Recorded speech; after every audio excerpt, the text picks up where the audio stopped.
ஜூலை மாதம் 13ஆம் திகதி, பொது காலம் 15ஆம் வாரம், ஞாயிற்றுக்கிழமை.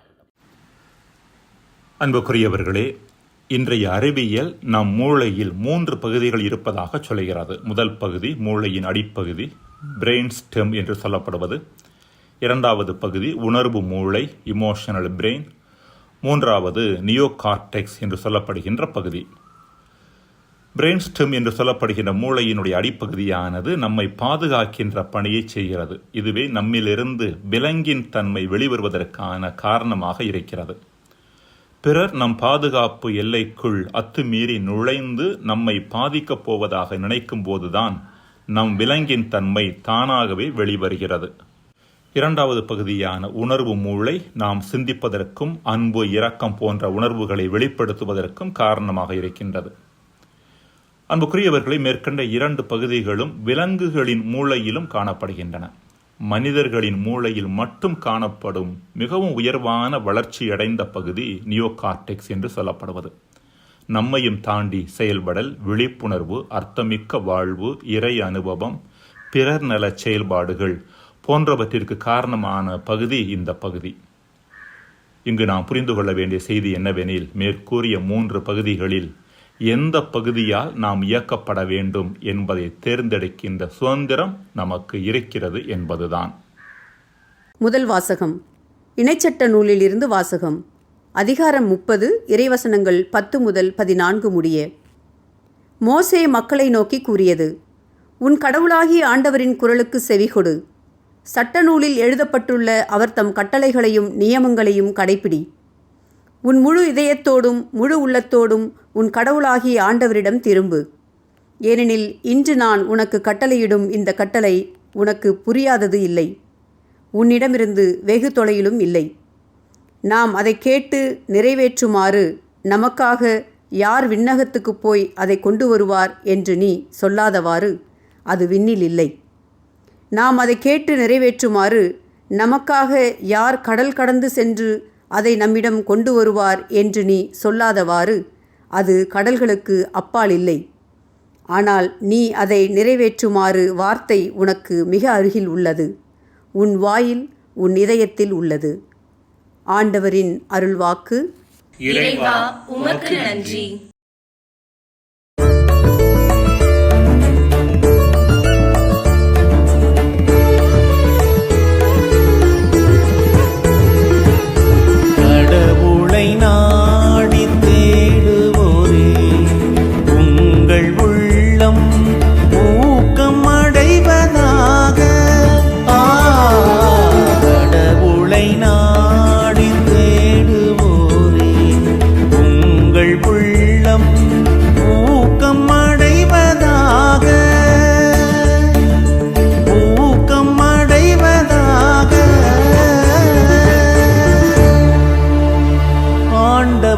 நான் தக்க காலத்தில் உம்மை நோக்கி விண்ணப்பம் செய்கின்றேன்.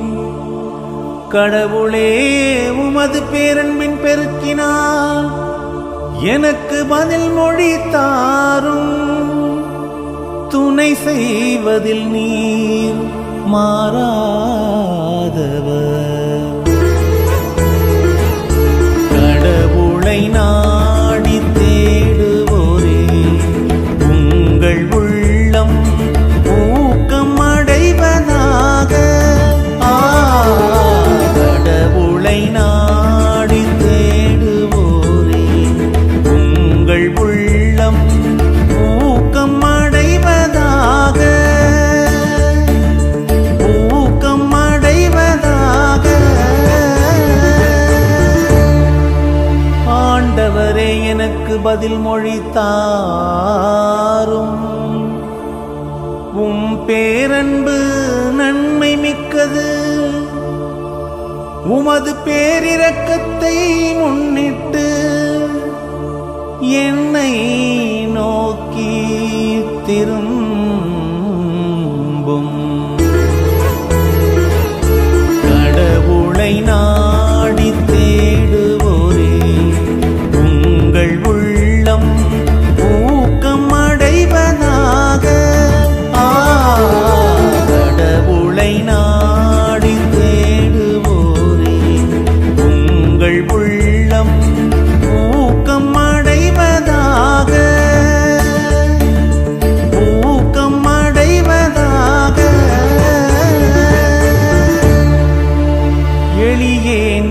சிலுவைப்பட்டவன் காயமுற்றவன். கடவுளே, நீர் அருளும் மீட்பு எனக்கு பாதுகாப்பாயிருப்பதாக. கடவுளின் பெயரை நான் பாடி புகழ்வேன். அவருக்கு நன்றி செலுத்தி அவரை மாட்சிமைப்படுத்துவேன். கடவுளை நாடி தேடுவோரே, உங்கள் உள்ளம் ஊக்கம் அடைவதாக. கடவுளை நாடி தேடுவோரே, உங்கள் உள்ளம் ஊக்கம் அடைவதாக. ஊக்கம் அடைவதாக. கடவுள் சீயோனுக்கு மீட்பளிப்பார். யூதாவின் நகரங்களை கட்டி எழுப்புவார். ஆண்டவருடைய அடியாரின் மரபினர் அதை தம் உரிமை சொத்தாக்கிக் கொள்வர். அவரது பெயர் மீது அன்பு கூர்வோரதில் குடியிருப்பர். கடவுளை நாடி தேடுவோரே, உங்கள் உள்ளம் ஊக்கம் அடைவதாக. கடவுளை நாடி தேடுவோரே, உங்கள் உள்ளம் ஊக்கம் அடைவதாக. ஊக்கம் அடைவதாக.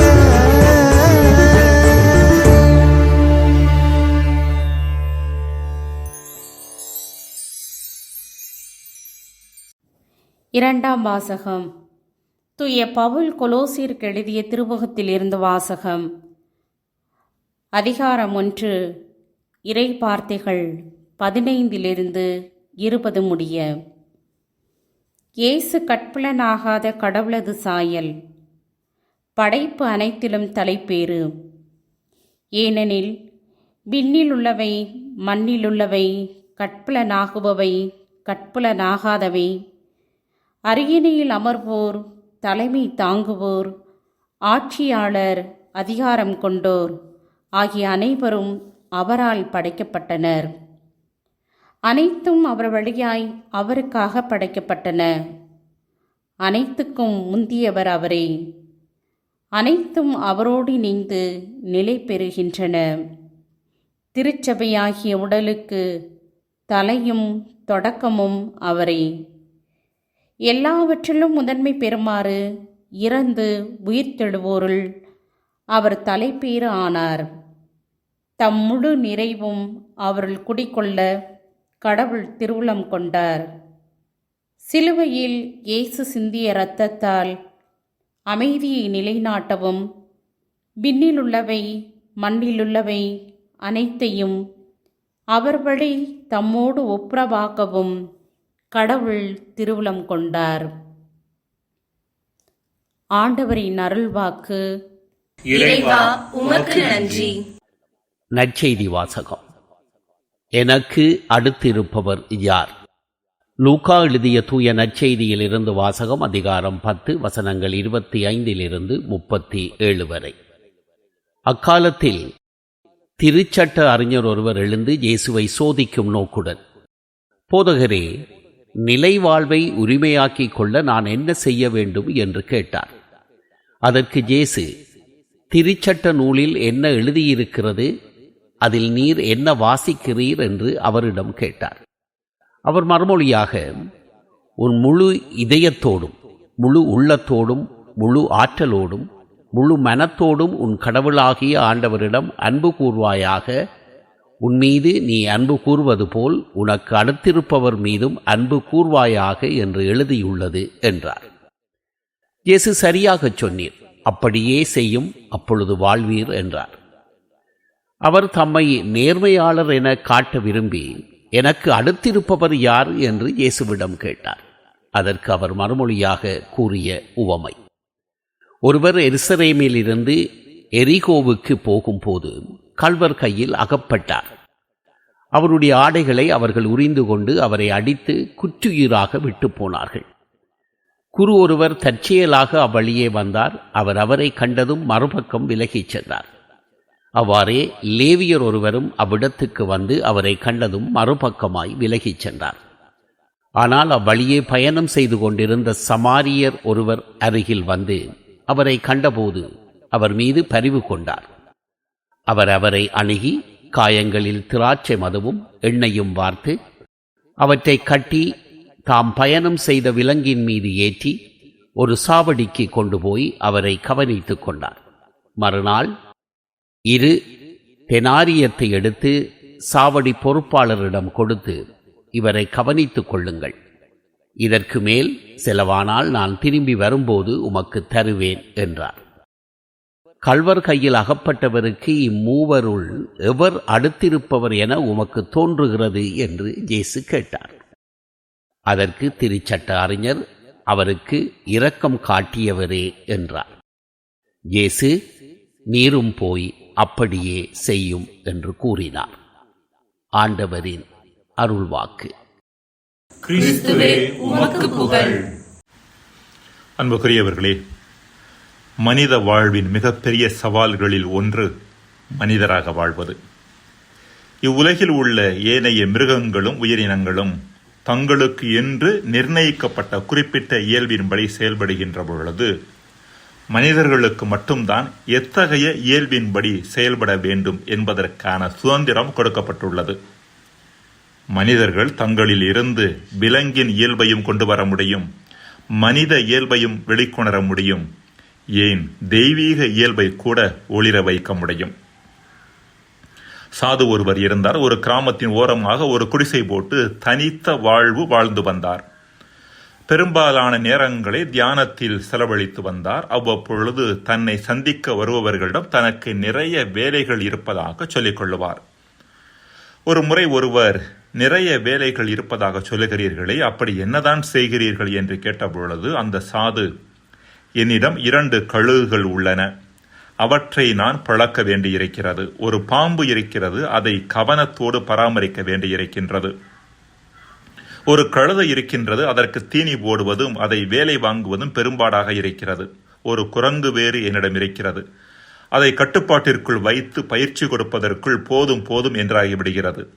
ஒரு சிங்கத்தை வேறு வைத்திருக்கிறேன், அது கர்புர் என்று உரிமை இங்கு வருவோர் போவோரை எல்லாம் மிரட்டவும் காயப்படுத்தவும் முயற்சிக்கின்றது. அதை சாதுவாக மாற்றுவதற்கு நிறைய பயிற்சிகளை கொடுத்து கொண்டிருக்கிறேன் என்று சொன்னாராம். கேள்வி கேட்டவர் கொஞ்சம் ஆச்சரியத்தோடு, இவ்வளவு மிருகங்களையும் வைத்து பராமரிக்கிறீர்களா? அந்த மிருகங்களை எங்கே வைத்திருக்கிறீர்கள் என்று கேட்க அந்த சாது இவ்வாறு பதில் சொன்னாராம். என் 2 கண்களும் தான் 2 கழுகுகள். கழுகு எல்லா பக்கமும் திரும்பி தன் பார்வையில் படும் இரைகளை கொத்தி தூக்கி செல்வது போல என் கண்கள் தன்னை சுற்றிலும் உள்ளவற்றில் கவனம் செலுத்தி அவற்றால் ஈர்க்கப்படுகின்றன. எனவே என் கண்களில் கவனம் செலுத்தி எனது கண்ணோட்டத்தை நான் பழக்க வேண்டியிருக்கிறது. என் நாக்குத்தான் பாம்பு. பற்களாகிய குகைக்குள் தன்னை மறைத்துக் கொள்ளும் இந்த பாம்பு திடீரென நான் எதிர்பாராத நேரத்தில் வெளியேறி யார் மீதாவது வார்த்தை விஷத்தை தூவிவிட்டு மறைந்து விடுகிறது. அதை கட்டுக்குள் வைத்திருப்பது பெரும்பாடாக இருக்கிறது. என் உடலே நான் குறிப்பிட்ட கழுதை. அதற்கு உணவிடுவதும் அதனிடமிருந்து வேலை வாங்குவதும் சாதாரணமான காரியம் அல்ல. தேவையற்றவற்றை உண்டு சோம்பேறித்தனத்திற்கு இடம் கொடுக்கும் என் உடலை நான் சரியான முறையில் கையாள்வதில் கவனம் செலுத்த வேண்டியிருக்கிறது. நான் குறிப்பிட்ட குரங்கு என் மனம்தான். பல வேளைகளை நான் செய்வதற்கு உதவியாக இருக்கும் இந்த குரங்குதான் இங்கும் அங்குமாக தாவி நான் அமைதியின்றி இருப்பதற்கும் பரபரப்படைவதற்கும் காரணமாக இருக்கிறது. இத்தகைய குரங்கு மனதை பண்படுத்தும் பொருட்டு நான் ஏராளமான பயிற்சிகளை மேற்கொள்ள வேண்டியிருக்கிறது. இறுதியாக நான் குறிப்பிட்ட சிங்கம் என் இதயத்தை குறைக்கின்றது. வலிமை மற்றும் ஆற்றல் ஆகியவற்றின் இருப்பிடமாக இருக்கும் இந்த இதயம் பழிவாங்கியும் வெறுப்பை உமிழ்ந்தும் எத்தனையோ பேரை காயப்படுத்துகிறது. இந்த மிருகங்களை எல்லாம் நான் சரியான முறையில் கையாளவில்லை என்றால் நானே மிருகமாக மாறிவிடுகிறேன் என்று பதில் கொடுத்தாராம். அன்புக்குரியவர்களே, மோசே வழியாக கடவுள் 10 கட்டளைகளையும் பிற வழிமுறைகளையும் இஸ்ரேல் மக்களுக்கு கொடுத்ததனுடைய நோக்கம் அவர்கள் தங்களது விலங்கின் தன்மையை விட்டுவிட்டு தங்களுக்குள் இருக்கின்ற தெய்வீக தன்மையை வெளிக்கொணர வேண்டும் என்பதற்காகவே. எனவேதான் முதல் வாசகம் உட்பட பழைய ஏற்பாட்டின் பல பகுதிகள் கட்டளைகளை கடைபிடிப்பதன் முக்கியத்துவம் குறித்து பேசுகின்றன.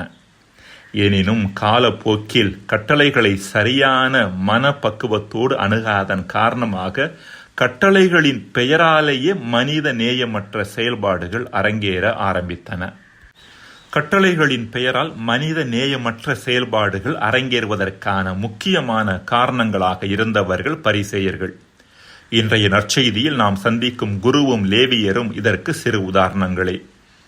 பலி செலுத்துவோர் இறந்து போனவர்களையோ இறக்கும் தருவாயில் உள்ளவர்களையோ குறைபாடு உள்ளவர்களையோ தொட்டு தங்களை தீட்டுப்படுத்தக்கூடாது என்ற பழைய ஏற்பாட்டு கட்டளையை முக்கியமாக லேவியர் 27வது பிரிவு 7வது வசனத்தில் நாம் வாசிக்கின்ற குரு தன் கடவுளுக்கு ஏற்ற தூய்மை உடையவனாக இருத்தல் வேண்டும் என்ற கடவுளின் வழிகாட்டுதலை சரியான மனப்பக்குவத்தோடு அணுகாதன் காரணமாக குற்றுயிராய் அடிபட்டு கிடந்தவரின் மட்டில் மனித நேயமற்ற முறையில் இருவரும் நடந்து கொண்டனர்.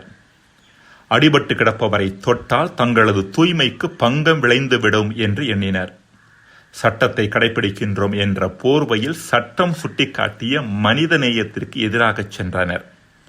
ஆனால் சமாரியரோ சட்டத்தை மீறுபவர் போல செயல்பட்டாலும் சட்டத்தின் நோக்கத்தை நிறைவேற்றினார். அன்புக்குரியவர்களே, இன்றைய 2ஆம் வாசகத்தில் புனித பவுல் தன் முழு நிறைவும் இயேசுவுக்குள் குடிகொள்ள கடவுள் திருவுளம் கொண்டதாக குறிப்பிடுகின்றார். இயேசுவுக்குள் மட்டுமல்ல, கடவுளின் சாயலாக படைக்கப்பட்ட ஒவ்வொரு மனிதருக்குள்ளும் அந்த முழு நிறைவு உள்ளது. நம் வாழ்வின் முதல் வேலை, முக்கிய வேலை நமக்குள் இருக்கின்ற இந்த முழு நிறைவை வெளிக்கொணர்வதே. முழு நிறைவை வெளிக்கொணர்வதற்கான முயற்சியில் முழுமூச்சோடு நாம் இறங்கினோம் என்றால் நமக்குள் இருக்கின்ற விலங்கின் தன்மை கட்டுக்குள் இருப்பதோடு கொஞ்சம் கொஞ்சமாக தெய்வீகத்தன்மை வெளிப்பட ஆரம்பிக்கும். இதற்கு நமக்கு உதவி செய்பவையே கட்டளைகள் என்பவை. கடவுளின் கட்டளைகளை சரியான முறையில் அணுகுவதன் மூலமும் நல்ல சமாரியரிடமிருந்த அன்பை அதிகமாக்குவதன் மூலமும் நம்மில் இருக்கின்ற விலங்கின் தன்மையை குறைத்து நமக்குள் குடிகொண்டிருக்கிற முழு நிறைவை வெளிக்கொணர்வதற்கான வேள்வியில் நாம் இறங்குவது அவசியமானது, தேவையானது. மன்றாடுவோமாக. இறைவா, மனித உருவில் இருக்கக்கூடிய நாங்கள் மனித பண்புகளோடு வாழ செயல்பட எங்களுக்கு வரம் தருவீராக. ஆமேன்.